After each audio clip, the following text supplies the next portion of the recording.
La crisis sanitaria y económica provocada por la pandemia del virus COVID-19 está provocando impactos muy diversos sobre los diferentes sectores clave de la economía española en general y en la gallega en particular. Más en concreto, en la declaración del estado de alarma, junto con el confinamiento de la población decretado por el Gobierno en marzo de 2020, supuso una perturbación inédita al provocar el cierre de la mayor parte de la actividad económica no esencial. La economía ligada al Camino de Santiago no ha permanecido ajena a este hecho, y el confinamiento y cierre de fronteras llevó consigo la ausencia total de actividad en los establecimientos hosteleros vinculados directa e indirectamente al paso de peregrinos por las diferentes etapas, así como las actividades de servicios relacionadas. Las restricciones que las diferentes fases de la denominada nueva normalidad impone sobre el distanciamiento social y sobre el aforo en los diferentes establecimientos son susceptibles de generar un impacto adicional significativo sobre la capacidad de acogida de visitantes del Camino. ¿Cuál es el impacto de estas medidas sobre la capacidad del Camino para acoger visitantes? ¿Cómo puede cuantificarse el impacto de las restricciones sobre el aforo del Camino? Soy Roberto Bande, investigador del Grupo de Análisis y Modelización Económica de la Universidad de Santiago de Compostela. En el proyecto de investigación que he dirigido para la Cátedra del Camino y las Peregrinaciones hemos abordado este problema. En este vídeo resumiré los principales resultados. Antes de comenzar, no obstante, hay que aclarar que la capacidad de un recurso turístico para acoger visitantes se suele medir a través del concepto de capacidad de carga turística. Esta presenta tres niveles. En primer lugar, estaría la capacidad de carga física, que sería el límite máximo de visitantes o usuarios de un recurso turístico sin tener en cuenta cuestiones como el grado de comodidad de los posibles visitantes, por ejemplo, si hay un hacinamiento, si hay colas, etc., o la degradación física del recurso. Si a esta capacidad de carga física le imponemos factores limitantes, tamaño de los grupos, la meteorología, la habilidad del terreno, etc., llegamos al concepto de capacidad de carga real, que es el límite efectivo de visitas que un sitio turístico puede soportar sin que se genere sensación de hacinamiento, de saturación o se derive en una degradación ambiental o social del sitio. Finalmente, si la gestión del recurso impone limitaciones relativas a vigilancia, taquillas, administración, etc., la capacidad de carga real se reduciría hasta que llegamos a la capacidad de carga efectiva. En cualquier caso, el espacio que se asigne entre personas va a limitar de forma clara la capacidad de carga de un determinado recurso. A mayor espacio, menor será el número máximo de visitantes que soporta dicho recurso.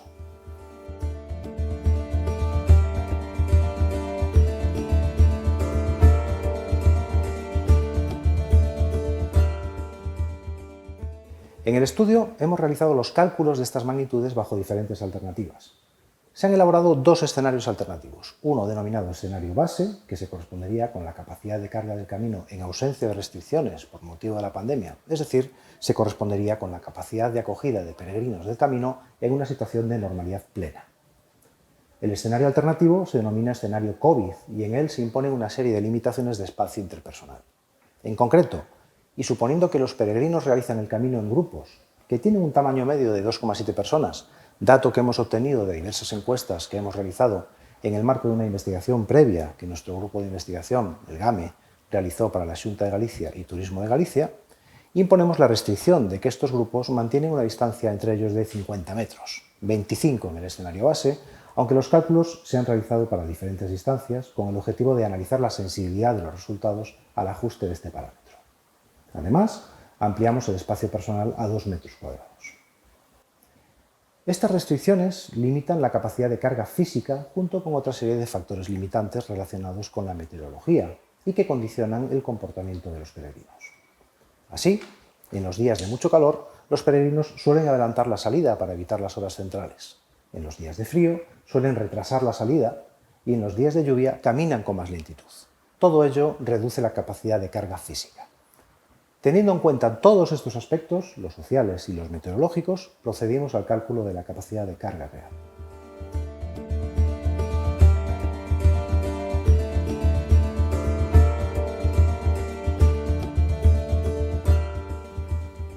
Los resultados indican que el impacto del distanciamiento interpersonal sobre la capacidad de carga real es moderado.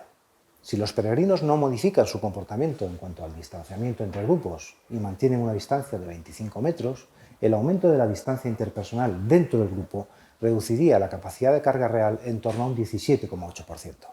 Si consideramos distancias entre grupos más elevadas, que reflejarían un comportamiento más cauto por parte de los peregrinos, la capacidad de carga real se va reduciendo, alcanzando el 54,9% del escenario base cuando doblamos la distancia entre grupos. En cualquier caso, los valores que toma esta capacidad de carga real, incluso en el escenario más restrictivo, con una separación de 50 metros entre grupos, permitiría albergar a un número considerable de peregrinos que oscilaría en función de las etapas y la época del año.